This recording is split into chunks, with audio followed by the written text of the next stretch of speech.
ಎಲ್ಲೋ ಒಂದು ಕಡೆಗೆ ಕ್ಲೈಮ್ಯಾಕ್ಸ್ ಹಂತಕ್ಕೆ ಬಂದು ತಲುಪಿರೋ ರೀತಿಯಲ್ಲಿ ಕಾಣ್ತಾ ಇದೆ ಕೈಮನೆಯ ಪಟ್ಟದ ಆಟ. ಯಾಕಂದರೆ ಯಾರು ಕೊಡ್ತಿರುವಂಥ ಸ್ಟೇಟ್ಮೆಂಟ್ಗಳು, ನಾಳೆ CM DCM ಇಬ್ಬರು ಕೂಡ ದೆಹಲಿಗೆ ಹೋಗ್ತಾ ಇರೋದು, ಇದನ್ನೆಲ್ಲ ನೋಡಿದಂಥ ಸಂದರ್ಭದಲ್ಲಿ ಎಲ್ಲೋ ಒಂದು ಕಡೆಗೆ ಒಂದು ಲೆವೆಲಿಗೆ ಬಂದಿರಂಗೆ ಕಾಣ್ತಾ ಇದೆ. ಆದರೆ CM ಅವರ ಸ್ಟೇಟ್ಮೆಂಟ್ ನೋಡಿ ಹೆಂಗಿದೆ ಅಂತ ಗೊತ್ತಿಲ್ಲ ನನಗೆ, ಯಾಕೆ ಕರೆದಿದ್ದಾರೆ ಅಂತ.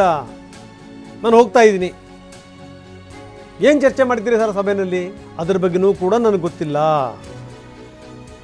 ವೇಣುಗೋಪಾಲ್ ಕರೆದಿದ್ದಾರೆ, ನಾನು ಹೋಗ್ತಾ ಇದ್ದೀನಿ. ದಿಲ್ಲಿ ಸಭೆಯ ಉದ್ದೇಶವೇ ನನಗೆ ಗೊತ್ತಿಲ್ಲ, ಏನು ಚರ್ಚೆ ಮಾಡ್ತಾರೆ ಅಂತಲೂ ಗೊತ್ತಿಲ್ಲ. 11 ಗಂಟೆಗೆ ಮೀಟಿಂಗ್ ಕರೆದಿದ್ದಾರೆ, 11 ಗಂಟೆ ಮೀಟಿಂಗಿಗೆ ಹೋಗ್ತಾ ಇದ್ದೀನಿ. ಇದರ ಎಕ್ಸ್ಕ್ಲೂಸಿವ್ ವಿವರಗಳನ್ನು ನಾವು ನಿಮಗೆ ಕೊಡ್ತಾ ಇದ್ದೀವಿ. ಏನು ನಡೀತಾ ಇದೆ, ಅವ್ರ ಜೊತೆಗೆ 12 ಜನ ಮಂತ್ರಿಗಳು ಕೂಡ ಹೋಗ್ತಾರೆ. ಮಂತ್ರಿಗಳು ಕೂಡ ಹೋಗ್ತಿರುವಂಥದ್ದು. ಯಾರ್ಯಾರ ಜೊತೆಗೆ ಪರವಾಗಿ ಬ್ಯಾಟಿಂಗ್ ಮಾಡ್ತಾರೆ ಅವ್ರನ್ನೂ ಕೂಡ ಜೊತೆ ಕರ್ಕೊಂಡು ಹೋಗ್ತಾರಾ. ಇದು ನಾಳೆ ಸಾಲ ಸಭೆಗಳಿವೆ. 11 ಗಂಟೆಗೆ ಹೈಕಮಾಂಡ್ ಜೊತೆ ಮೀಟಿಂಗ್ ಇರುತ್ತೆ. ಅದಾದಮೇಲೆ ಮಲ್ಲಿಕಾರ್ಜುನ ಖರ್ಗೆ ನಿವಾಸದಲ್ಲಿ ಮೀಟಿಂಗ್ ಇರುತ್ತೆ. ವೇಣುಗೋಪಾಲ್ ಆ ಮೀಟಿಂಗಲ್ಲಿರ್ತಾರೆ. ರಾಹುಲ್ ಗಾಂಧಿ ಕೂಡ ಅಲ್ಲಿಗೆ ಬರುವಂಥ ಸಾಧ್ಯತೆಗಳಿವೆ.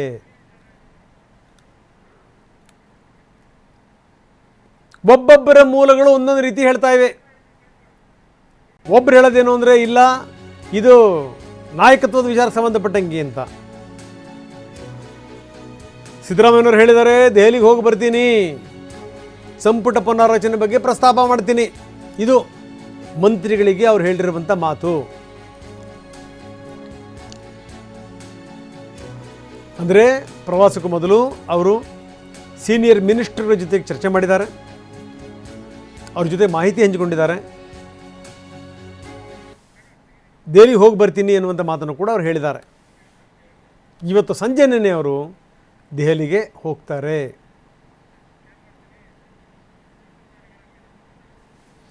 ಯಾವ್ಯಾವ ಸಂಗತಿಗಳು ನಾನು ಹೇಳ್ತಾ ಇದ್ದೆ ಅದನ್ನೇ ಒಂದೊಂದು ಮೂಲಗಳು ಒಂದೊಂದು ರೀತಿ ಹೇಳ್ತವೆ.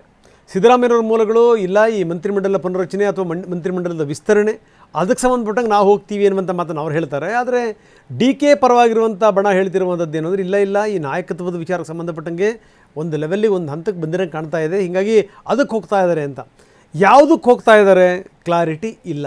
ಕ್ಲಾರಿಟಿ ಇಲ್ಲ ಅಂತಂದರೆ ನಿಮಗೆ ಕ್ಲಾರಿಟಿ ಇರಲ್ಲ ಅಷ್ಟೇ. ನಾಯಕರುಗಳಿಗೆ ತುಂಬ ಚೆನ್ನಾಗಿ ಗೊತ್ತಿರುತ್ತೆ, ಪ್ರಶ್ನೆ ಬೇರೆ. ಸಭೆಯ ಉದ್ದೇಶನೇ ನನಗೆ ಗೊತ್ತಿಲ್ಲ ಅಂತ CM ಹೇಳಿದ್ದು ಯಾಕೆ? ಕಾರಣ ಬೇಕಲ್ಲ. ಹೌದು, ಕರೆದಿದ್ದಾರೆ, ನಾಳೆ 11 ಗಂಟೆಗೆ ಹೋಗ್ತಾ ಇದ್ದೀನಿ, ಆದರೆ ಯಾಕೆ ಕರೆದರೋ ಗೊತ್ತಿಲ್ಲ ಅಂತಾರೆ Siddaramaiah. Tomorrow there is a meeting. I am invited to Delhi.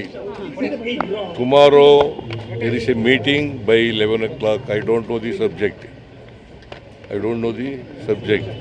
But I am invited. Last night Mr.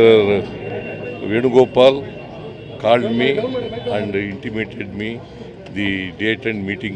Your meeting High Command after a long time. Many speculations are running around. Will it be a full stop? Speculations are always there. I am invited to Delhi. Tomorrow there is a meeting by 11 o'clock. I don't know the subject. But I am invited. Last night Mr. Venugopal called me and intimated me the date and meeting. Your meeting High Command after a long time. Many speculations are running around. Will it be a full stop? Speculations are always there. ಇದೇ ಮಾತನ್ನು DK Shivakumar ಕೂಡ ಹೇಳ್ತಾರೆ. ನನಗೇನಾದರೂ ಕರೆದ್ರೆ ನಾನು ರಾಷ್ಟ್ರ ರಾಜಧಾನಿಗೆ ಹೋಗ್ತೀನಿ, ದೆಹಲಿಗೆ ಹೋಗ್ತೀನಿ. ಇದು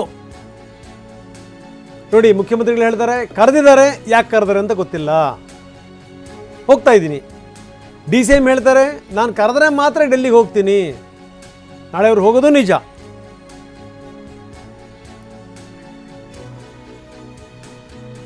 ಮೇ 20ನೇ ತಾರೀಕು ಕರೆದ್ರೆ ಅವಾಗಲೂ ಕೂಡ ಹೋಗ್ತೀನಿ. ಇದು ಅಂದರೆ DK ಶಿವಕುಮಾರ್ ಹೇಳಿದಂಥ ಮಾತುಗಳು.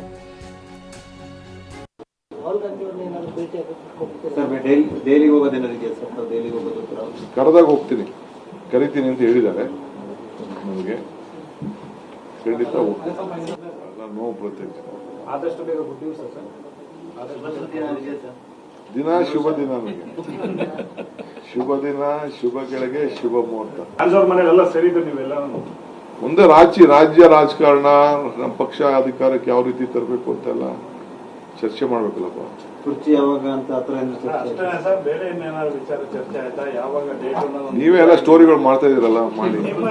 ನಿಮ್ ಡೇಟ್ ಒಂದು ನಿಗದಿ ಆಗಿಲ್ವಾ ಸರ್? ಕಷ್ಟಪಟ್ಟಿದ್ದೀನಿ ನಿಜವಾಗ್ಲು. ನಾನು ಕೂಲಿ ಯಾರಿಗೂ ಕೇಳಿಲ್ಲ, ನಾನೇ ಕೂಲಿ ಕೇಳಿಲ್ಲ. ಕೂಲಿಗಿಲಿ ಭಕ್ತಿಗೆ ಭಗವಂತ ಒಲಿಬೇಕಲ್ಲ ಕೂಲಿ ಅಲ್ಲ, ನಂದೇನಿಗೆ ಏನ್ ಮಾಡ್ಬೇಕು ನಾನು ಕೇಳ್ತೀನಿ. ಕರೆದ್ರೆ ಹೋಗ್ತೀವಿ.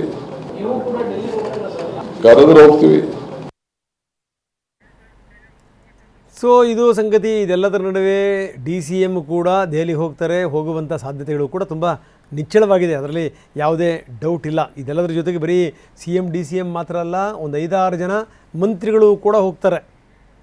ಅವ್ರನ್ನ ಕರೆದಿದ್ದಾರೋ ಬಿಟ್ಟಿದ್ದಾರೋ ಗೊತ್ತಿಲ್ಲ, ಅದರ ಜೊತೆಗೆ ಹೋಗ್ತಾ ಇದ್ದಾರೆ. ಇದೆಲ್ಲದರ ಜೊತೆಗೆ ಈ ಬೆಳಗ್ಗೆನೇ ಅವರು ಅಜ್ಜಯ್ಯನ ದರ್ಶನ ಪಡೆದರು. ಯಾವಾಗಲೂ ಅವರು ಅಜ್ಜಯ್ಯನ ಪರಮ ಭಕ್ತರು. DCM DK ಶಿವಕುಮಾರ್ ತಮ್ಮ ನಿವಾಸದಿಂದ ನೇರವಾಗಿ ಅಜ್ಜಯ್ಯನ ಬಳಿಗೆ ಹೋಗಿ ಅವರು ನಮಸ್ಕಾರ ಮಾಡ್ಕೊಂಬಂದರು. ಪ್ರತಿ ಸೋಮವಾರ ಹೋಗ್ತಾರೆ, ಪ್ರಶ್ನೆ ಬೇರೆ. ಆದರೆ ಇವತ್ತು ಹೋಗೋದಿದೆಯಲ್ಲ, ಅದು ಒಂದು ಲೆಕ್ಕದಲ್ಲಿ ವಿಶೇಷವೇ. ಯಾಕಂದರೆ ಇವತ್ತು ಸಂಜೆ ಅವರು ದೆಹಲಿಗೆ ಹೋಗ್ಬೋದು, ಅಥವಾ ನಾಳೆ ಬೆಳಗ್ಗೆ ದೆಹಲಿಗೆ ಹೋಗ್ಬೋದು. ಇಂಥ ಸಂದರ್ಭದಲ್ಲಿ ಇವರು ಇವತ್ತು ಹೋಗಿರೋದಿದೆಯಲ್ಲ, ಅದು ವಿಶೇಷ.